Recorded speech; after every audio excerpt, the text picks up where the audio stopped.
করা, সবাই অ্যাস্থেটিক করে এখন, একমাত্র পরিমণি করে না। ও একদম বিউটি, একদম রিয়েল বিউটি। ঢালুর সুন্দরীদের এই রূপ কি আসলে গড গিফটেড নাকি সবই প্লাস্টিক সার্জারির কামাল?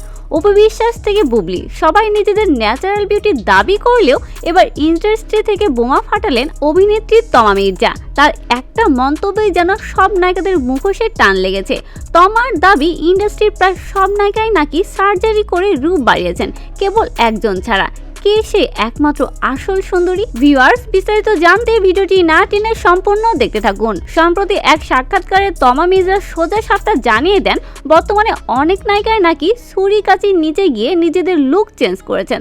তবে এই মেকানিজমের ভিড়ে তমার চোখে একমাত্র পরী নাকি সম্পূর্ণ প্রাকৃতিকভাবে সুন্দরী, অর্থাৎ পরীর সৌন্দর্যের কোনো কৃত্রিমতা নেই। অথচ এর আগে অপু বিশ্বাস দাবি করেছিলেন তিনি কোনো সার্জারি করেননি, কেবল লেজার ট্রিটমেন্ট নিয়েছেন। আর শবনম বুবলি তো এই ধরনের কোনো কিছুই কখনোই স্বীকার করেননি। কিন্তু তমার এই বিস্ফোরক মন্তব্য যেন অপু বুবলিদের সেই দাবিকে সরাসরি কাঠগড়ায় দাঁড় করে দিল। তো ভিউয়ার্স, তমা মির্জার এই মন্তব্য আপনাদের কাছে কতটুকু সত্যি মনে হয়? আসলে কি পরিমণি বাদে বাকি সবাই সার্জারির উপরে টিকে আছে? অপু বুবলি নাকি পরিমণি, কাকে আপনাদের কাছে আসল সুন্দরী মনে হয় কমেন্ট বক্সে জানিয়ে দিন। আর বিনোদন জগতের সকল আপডেট জানতে আমাদের চ্যানেল স্টার গল্প বাংলার সাথেই থাকুন।